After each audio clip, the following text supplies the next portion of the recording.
Hello, everyone. Welcome to Barca News. It is January 25th, 2026, and Barcelona are currently negotiating a new signing. Yes, you heard that right. Another signing that Barcelona are looking. Oh, man. Just noticed my microphone was off. Anyways, Barcelona are currently negotiating the signing of yet another player during this winter transfer market. I'm going to tell you who it is. Also, Barcelona currently tracking and interested in signing in Sevilla's most promising player. And finally, it's been revealed how much Barcelona are expecting to receive for the Dro transfer to PSG. We have a lot to discuss, so let's begin.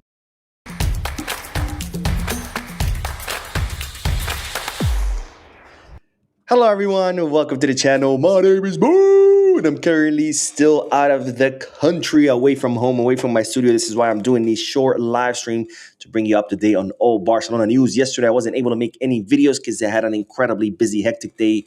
But today, don't worry, I'm bringing you all the news of yesterday and today. So by the time you're done watching these videos, you're going to be all up to date. Now, of course, I did do the post-match live analysis today after Barcelona's victory against Real Oviedo 3-0. So if you want to hear my thoughts and opinions about that match, make sure to check out the video on the channel. Anyways, let's dive right into the news because check this cool picture out, ladies and gentlemen. This is the exterior of the Spotify Camp Nou. As you know, renovations continue at the Spotify Camp Nou. They're installing LED lights on the exterior of the stadium. And last night, the workers did a test run on these LED lights, and this is what it currently looks like.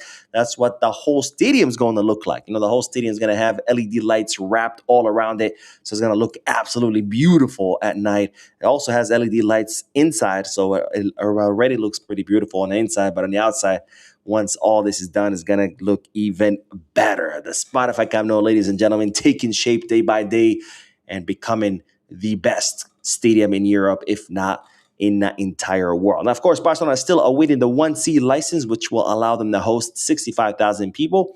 Right now, they're saying February. It was supposed to be for today, Real Oviedo, but there was some delay with the paperwork. The city requested more paperwork, so it's expected that for February, Barcelona should receive the 1C license, which again will allow them to host 62 now, 65,000 people instead of the 45,000 people that they're currently hosting. Anyways, from the Spotify Camp Nou, we move on to more good news because people are always asking me, Mo, what is going on with Gavi? Well, I do have an update for you in regards to Gavi because Gavi is entering the final stages of his recovery. And in fact, it's being reported that Gavi is already training on the pitch. And this is, of course, huge, huge news because usually when you have a surgery, the first phase, you just heal.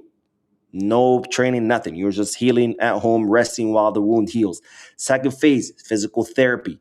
So they help start strengthening the area where the surgery was. After that, you move on to gym workouts. So you can strengthen your whole body, get back into shape. Then, fourth step is training on the pitch, which is currently what Gabi is doing. And then finally, the fifth step is to train with your teammates. So right now, Gabi is nearing the end where he is training on the pitch already. And it's expected that in 12 to 15 days, he will start training with his teammates, which means he will be entering the final phase of his recovery. So that's, of course, is amazing news. Now, as Gabi trains during this final stages, he is getting weekly exams and he will continue to get weekly exams as the doctors and physios continue to monitor how Gabi's knee responds to the training, especially now where he's going to be training on the pitch, whether by himself or with his teammates, because of course, once you start doing pitch trainings, you know, now you're handling the ball, you're switching directions, you're putting a lot more stress on the knee versus just, workout with weight training. So the club will continue to monitor Gabi's knee every week to see how it responds. But just know that Gabi is entering the final stage of his recovery, and we should see him pretty soon training with his teammates. And it's, of course, great news. Now, speaking of Barcelona's midfielders who unfortunately have suffered this very serious knee injury, we do have to talk about our other midfielder, Marc Bernal, who, of course, got some minutes today in the match against Real Oviedo. I was very happy to see him get minutes. Of course, the plan is for Bernal to get more and more minutes during the second half of the season as Hansi Flick continues his plan to reincorporate Marc Bernal into the team, so he can continue, healing, recovering, and of course, he can get back into that competitive rhythm. But the news is it's been revealed that Ajax were very, very interested in taking Mike Bernal on loan during this winter transfer market. In fact, they reached out to the player and to the club. Now, we know Girona were very interested in doing so. Hansi Flick blocked that move, and it looks like Ajax were very, very interested. We're very seriously interested. They really wanted to take Marc Bernal on loan, but it looks like Hansi Flick has blocked that move as well.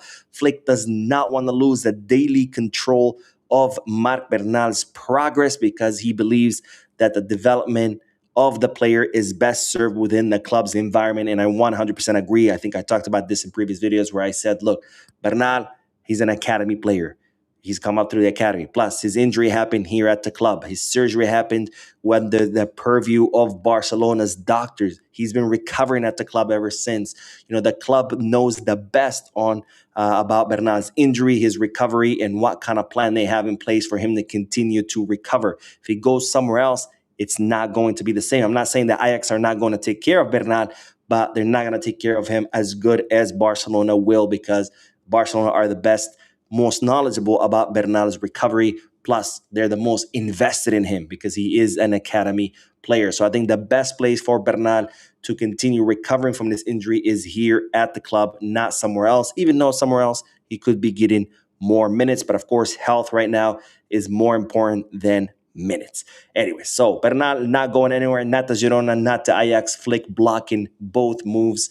And now we move on to another midfielder because Barcelona are currently negotiating the signing of yet another midfielder. Yes, you heard that right, or another player, I should say. Barcelona are cleaning house during this winter transfer market. They already signed Hamza Abdelkarim. They're closing in on AJ Tavares. They're closing in on that Dutch center back, who I cannot say his first name, but his last name is Onstein. And now they are closing in on a signing of yet another player whose name is Isan Gonzalez. If you haven't heard of him, because I hadn't heard of him, Isan Gonzalez is a 21-year-old center midfielder currently playing at CE Europa. CE Europa. This is a team in Catalonia in third division. They're currently fighting to get promoted to second division.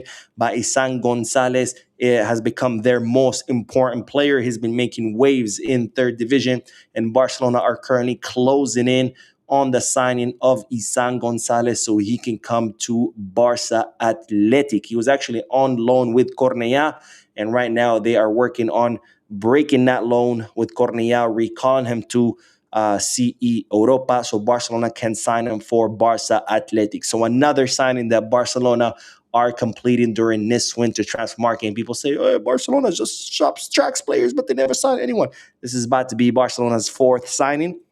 And guess what? There's two more signings that we're going to talk about in the next video. So stay tuned to the channel because Barcelona cleaning house during this winter transfer market. Anyways, on to the next bit of news because Barcelona are also very interested in signing Sevilla's most promising player, or their academy's most promising player, whose name is Nico Gueyin. Now, Nico Gueyin is a 17-year-old midfielder, currently plays for Sevilla Atletico. Sevilla Atletico is the reserve team of Sevilla, so they're like the Barça Athletic or the equivalent of Barça Athletic. Real Madrid have already tried to sign this youngster, but they have failed. He's an incredibly promising player, the most promising player in Sevilla's academy. In fact, he was rated one of the most one out of 60 most promising players in the entire world. And Barcelona right now trying to snatch this youngster away. The only problem is they're saying Sevilla are about to renew his contract. Sevilla have been trying to renew his contract for a long time. His contract does expire this summer.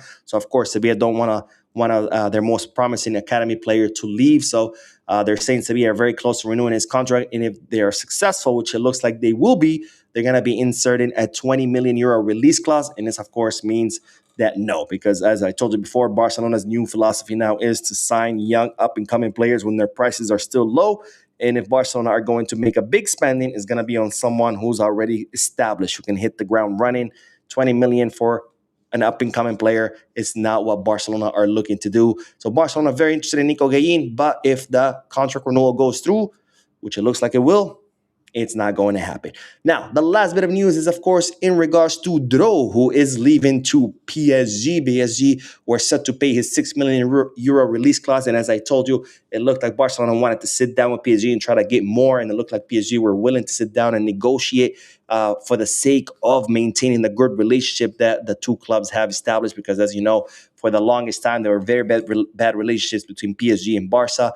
Laporta and Al Khalifi lately have extended an olive branch. They are rebuilding the relationship between the two clubs. The two clubs relationship is improving, and in order not to ruin that improvement, PSG agreed to sit down and negotiate, even though they had no obligation. They could have just paid the 6 million euro release clause and said bye, we're out.